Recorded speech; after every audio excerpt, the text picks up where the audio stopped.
Hi, yeah, I'm Craig T. Nelson, and I graduated from Wilson Grade School and Lewis and Clark High School. And I'm currently an actor, and I'm working on a show called Parenthood, which is on NBC Tuesday night. I participated in school plays, and sports was really what I wanted to do. I wanted to play football. But I matured very late, so I wasn't very big, and I didn't grow till much later. I'll tell you the truth. High school was a tough time for me. My father was dying and had emphysema, so I didn't really have a father figure because I couldn't really relate to him because he was passing away. So who comes into play then? A teacher. Who becomes important is a teacher. And if you're a kid like me, and I look back on it and I was really shy. As you get to know them and they become part of your lives, they become vastly important. Well, I think it was my sophomore year, I had an English teacher. Actually, there were two of them, but my first one was Mr. McElvain. And he was a kind of eccentric guy, and he taught English literature. Anyway, he had three-piece suits and little pince glasses, and he wore kind of a cravat, and he had a handkerchief, and sometimes, I think he wore a bow tie, but I'm not quite sure. But he was not fastidious, and he wasn't frumpy. He was just a really wonderful character, gray hair, and we were, reading Silas Marner, and it's like you had these books you had to read. You had Moby Dick, you had Silas Marner, you had Tale of Two Cities, you had Billy Budd. I mean, just some wonderful expository and beautiful narratives. And so I was a big reader as a kid because my dad had kind of forced me to read and taught me to read. And Mr. McElvain would stand up in class and he'd take out his handkerchief and he would have it kind of hanging, and he would read Silas Marner. He was reading from Silas Marner. This one particular day, I remember it very well because it changed my whole life. And this guy, as he's getting into it, and Polly, and he's reading, he starts to cry. And a lot of the kids teased him. There was a kind of a uncomfortability. They didn't, but there was a sense of, this is so important to him, and he was translating it, and I got it. And it really affected me, it just really changed my life. And I thought, if I could have that effect on people, if books can do that, if literature can manifest itself that way and through a person, or just, through a book, I thought, this is something I want to do. This is something I would love to do. And I mean, he would do Julius Caesar. There's a story that he broke his leg falling off his desk into the garbage can. Reading Julius Caesar, he got carried away. It's so wonderful. He did all the parts, Mark Antony, friends, Roman. I mean, he would act it out. And it was just, God, it was just great. And the other fellow was an English teacher. It was also a vocabulary teacher that was a gal, and I want to say her name was Ravitch, but I'm not sure, and it's terrible. I don't remember her name. Vocabulary was a wonderful course. Anyway, it was the roots of all English words.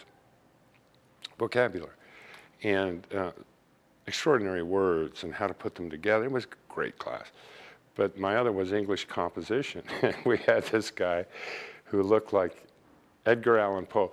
And it just goes to show you that I can't remember everybody's name because as you become more self-centered, as you become more concerned about your image. I mean, you couldn't go to school in improper clothing. You had to wear the right thing. And I was raised for a lower middle class family. And we lived on the south side, yeah, but it wasn't. And some of these kids were driving these, beautiful cars, and you had the ritzy-ditzy kids, and I mean, it's insane, man. Anyway, so this comp teacher was so great, and he was almost an early hippie.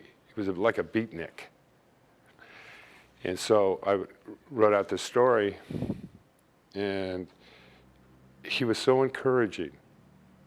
He asked me first, where did I get this? And I said, what do you mean? He says, well, where did you find this? And I said, no, it's mine. I just wrote it. And he said, are you sure? And I said, yeah, that's mine. And he said, okay. All right, this is very good. As a result, much, much, much later, the only job I was able to get in LA was as a writer. And I started out as a comedy writer. Well, I did stand up, but I lived across the street from John Shaw, the superintendent of schools. And Mr. Shaw was one of my dear friends. He and Ruth Shaw were so instrumental in getting me through my father's death. There wasn't a lot of broken homes. A lot of families were together. So it was a different time. It was a different, and yet so much is so similar, you know. And if there's anything at all that I really respect and would encourage not only kids but teachers, is to get involved, be able, you know, and that means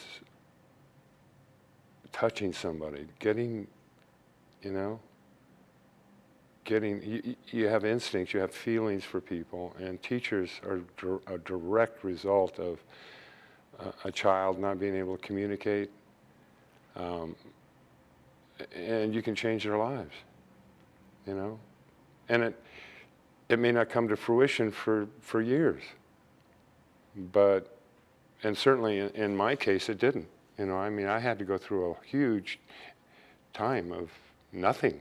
You know, really bad, a lot of struggles, and made a lot of mistakes.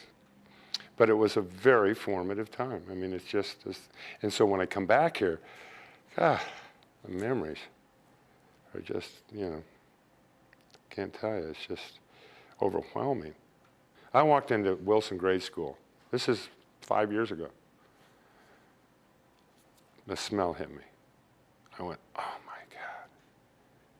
And then I started, you know, oh, that's right, Mrs. The librarian, she had coffee brewing. I always remember the smell of coffee.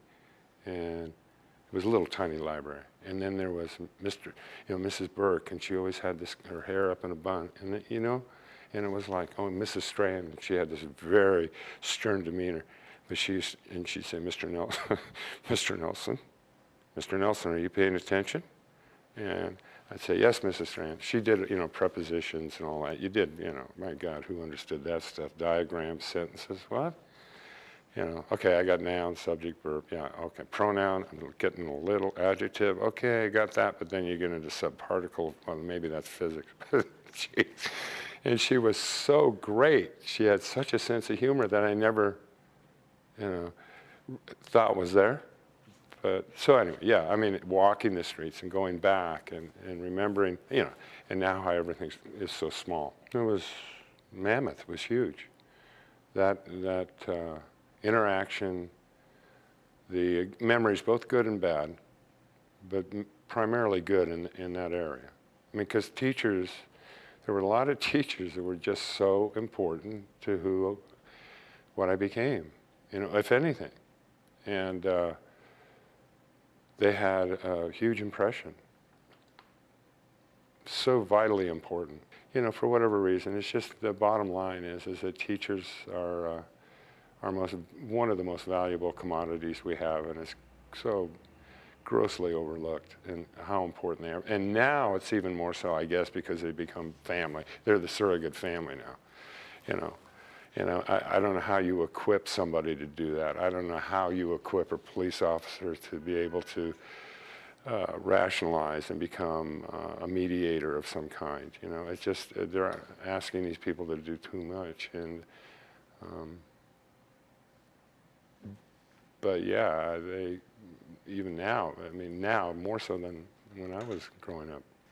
Well, I'd probably go back, for one thing, and make sure that I date Pam Ward. A little too shy. She was really pretty. And should have done, shouldn't I? And probably should ask Susan Johnson to marry me in 8th grade. Maybe I did. I'm not sure. No, it was. God, there's so many good memories.